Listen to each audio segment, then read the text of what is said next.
Hi viewers. Last வீடியோவில் நம்ம டெஸ்லாக்கு வாங்கியிருந்த single பேட்டரிஸை எப்படி பேரலாக சார்ஜ் பண்ணலானோ ஒரு பேட்டரி எப்படி பேரல் அண்ட் சீரிஸ் கனெக்ஷன் கொடுக்கலாம் சேம் அதே பேட்டரிக்கு input voltage and amp setting எப்படி கால்குலேட் பண்ணலாம் நம்ம வீடியோஸ் போட்டிருந்தோம். நீங்கள் அந்த வீடியோஸை பார்க்கலைனாலும் நம்ம சேனலுக்கு புதுசாக இருந்தாலும் சேனலை சப்ஸ்கிரைப் பண்ணிக்கோங்க. அந்த வீடியோ லிங்க் நான் டிஸ்கிரிப்ஷன்லேயும் மேலே ஐபட்லேயும் கொடுத்துருக்கேன், போய் பாருங்கள். இந்த வீடியோவில் நம்ம அந்த பேட்டரிஸ் எல்லாமே பேரலாக நம்ம சால்டரிங் பண்ணியாச்சு. நெக்ஸ்ட்டு பார்த்தீங்கன்னா அதை சீரியஸ் கனெக்ஷனில் நம்ம பேட்டரியோட பேக்கப்பை அதிகப்படுத்தி நம்ம டெஸ்லாக்கு அதை யூஸ் பண்ண போகிறோம். அதான் இந்த வீடியோவில் பார்க்க போகிறோம். இப்போது நான் வாங்கின 10 பேட்டரிஸை பார்த்தீங்கன்னா 5 செட்டாக அதோட சீரியல் நம்பருக்கு தகுந்த மாதிரி அதை நம்ம பேரல் கனெக்ட் பண்ணியாச்சு.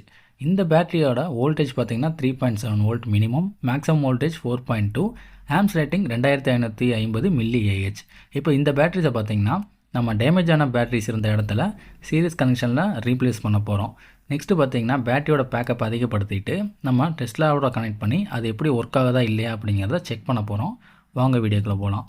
ஆல்ரெடி பார்த்திங்கன்னா நம்ம டெஸ்ட்டில் வேலை செய்தா இல்லையாங்கிறத நம்ம டெம்பரவரி ஷார்ட்ஸில் போட்டிருப்போம். அதோட வீடியோஸ் பார்த்திங்கன்னா நம்ம சேனலில் இருக்குது. மறக்காம சேனலில் சப்ஸ்கிரைப் பண்ணிட்டு வீடியோவை பாருங்கள். இப்போ பார்த்திங்கன்னா இந்த ஃபார்மெட்டில் தான் நம்ம சீரிஸ் அண்ட் பேரல் கனெக்ஷனில் கொடுக்க போகிறோம். ஆல்ரெடி பார்த்திங்கன்னா நம்ம 5 செட்டாக எல்லாமே பேரல் கனெக்ஷனில் சால்டரிங் பண்ணியாச்சு. இப்போது காப்பர் ஒயர் சால்டரிங் பண்ணியிருக்கல, அதை நம்ம ரீசெண்டாக யூஸ் பண்ணுற பேட்டரிஸ். பிளேட் வச்சு சால்டரிங், அதாவது ஸ்பாட் வெல்ட் அடிச்சிருக்கிறது பார்த்திங்கன்னா ப்ரீவியஸாக நம்ம பேக்கேஜாக வாங்கின பேட்டரிஸ். இப்போ இதை தான் நம்ம சால்டரிங் பண்ணி நம்ம டெஸ்லாக்கு வந்து கம்பைன் பண்ண போகிறோம். இப்போ ஃபஸ்ட்டு பார்த்திங்கன்னா நான் சால்டரிங் பண்ண ஒரு செட் ஆஃப் பேட்டரிஸ் எடுத்துக்கிறேன்.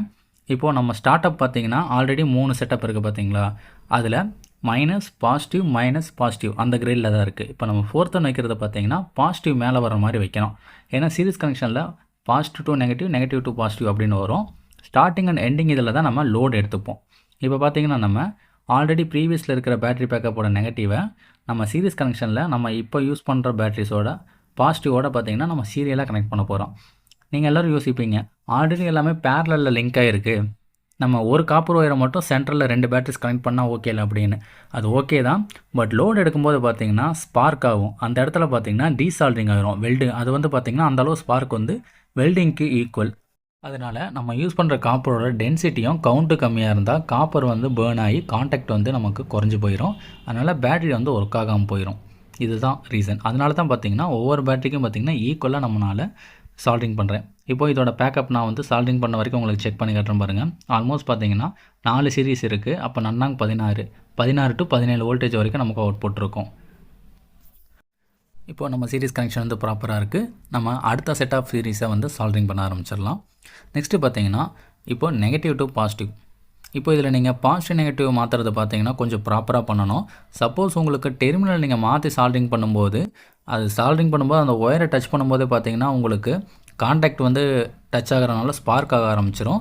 அதனால் பேட்ரி வந்து பார்த்தீங்கன்னா டேமேஜ் ஆகிறதுக்கு நிறையவே வாய்ப்பு இருக்குது. நீங்கள் எந்தளவு பேட்டரியை ஷார்ட் பண்ணுறீங்களோ அந்தளவுக்கு பேட்டரியோட லைஃப் சைக்கிள் வந்து குறைய ஆரம்பிச்சிடும். எந்தளவு நீங்கள் ஃபுல்லாக டிஸ்சார்ஜ் பண்ணிட்டு ரீசார்ஜ் பண்ணுறீங்களோ அந்தளவு பேட்டரியோட ஹெல்த் வந்து பார்த்திங்கன்னா உங்களுக்கு ரொம்பவே நல்லாயிருக்கும். இப்போ ஆல்மோஸ்ட் பார்த்திங்கன்னா நம்ம 5வது சீரீஸை வந்து சால்டரிங் பண்ணிகிட்ருக்குறோம். இப்போ ஆல்மோஸ்ட் பார்த்திங்கன்னா இதில் 5 சீரீஸ் முடிஞ்சோடனே இதோட மேக்ஸிமம் வோல்டேஜ் பார்த்திங்கன்னா 21 வோல்டேஜ் இருக்கும்.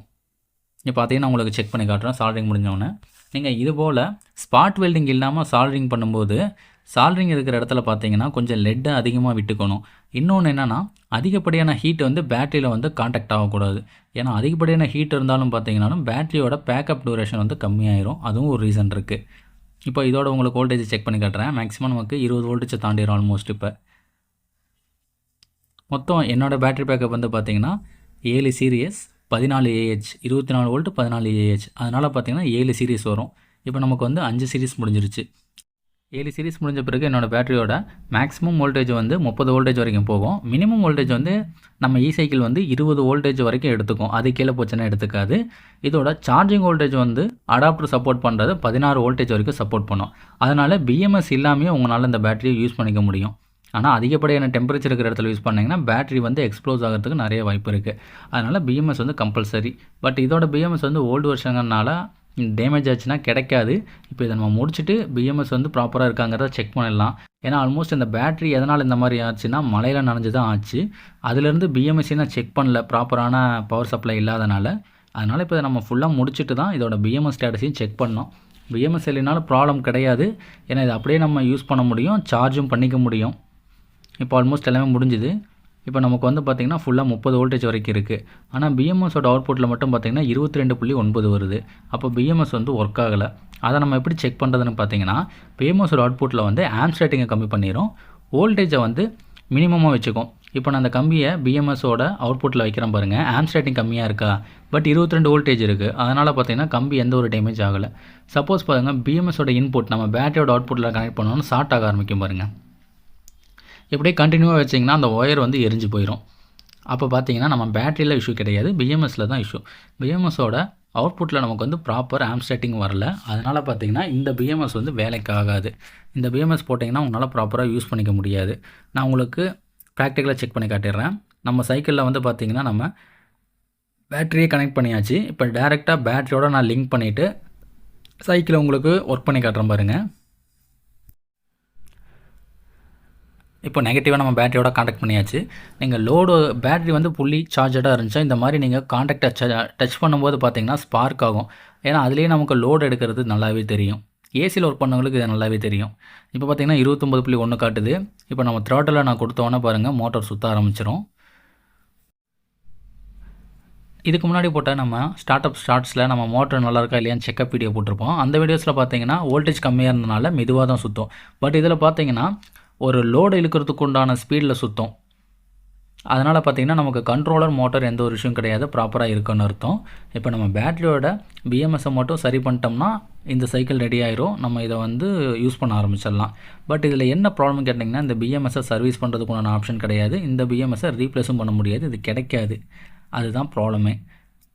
அதனால் பிஎம்எஸ் இல்லாமல் யூஸ் பண்ணலாமான்னு கேட்டிங்கன்னா கம்பல்சரி யூஸ் பண்ணலாம். பட் அதிக டெம்பரேச்சர் இருக்கிற இடத்துல அதை யூஸ் பண்ணக்கூடாது.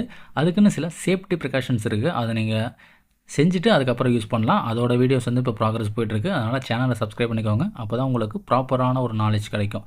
இப்போது நான் பிஎம்எஸோட அவுட்புட்டில் உங்களுக்கு செக் பண்ணுறேன் பாருங்கள், நம்ம டிஸ்பிளேவே ஆன் ஆகலை. ஏன்னா கண்ட்ரோலுக்கு உண்டான பவர் வந்து அதுக்கு பத்தலை. அதனால் பார்த்தீங்கன்னா பிஎம்எஸ் வந்து கம்பல்சரி டேமேஜ் ஆகிடுச்சு.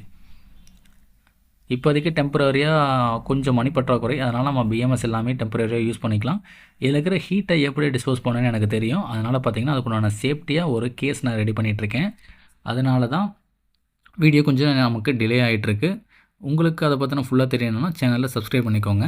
இப்போ ஆல்மோஸ்ட் பார்த்திங்கன்னா நம்ம செக்கப் எல்லாம் முடிஞ்சுது. பேட்டரி சைடும் சரி, நம்ம வெஹிக்கிள் சைடும்.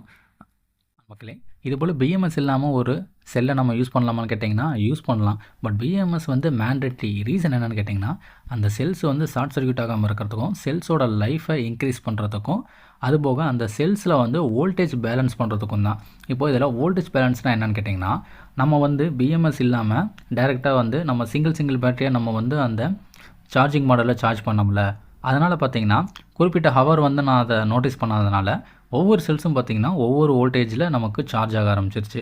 அதாவது ஃபுல்லி சார்ஜ் சிலதும் ஆஃப் சார்ஜ் சிலதும் இருக்கும். அதனால் இப்போ இதில் நான் ஒவ்வொரு சீரிஸையும் செக் பண்ணி காட்டுறேன் பாருங்கள். 4.3, 4.3, 4.2, 4.0, 4.1 அப்படிங்கிற மாதிரி உங்களுக்கு வேரியேஷன் இருக்கும். அதுதான் ரீசன். இந்த மாதிரி வேரியேஷன்ஸ் இருக்கிறதுனால நீங்கள் ஃபுல்லி சார்ஜ் ஆகாத ஒரு கேஸ், அதாவது அந்த நம்பர் ஆஃப் பேட்டரிஸை வந்து பேரலல் அண்ட் சீரீஸில் போடும்போது சீரீஸில் உங்களுக்கு ப்ராப்ளம் கிடையாது, இருக்கிற வோல்டேஜ் அப்படியே அடிஷன் ஆகிக்கும். பட் பேரலில் போடும்போது ஆம்ப் ரேட்டிங் மிஸ்மேட்ச் ஆகும்போது பார்த்திங்கன்னா பேட்டரிஸ் வந்து ஹீட் ஆக ஆரம்பிச்சிடும்.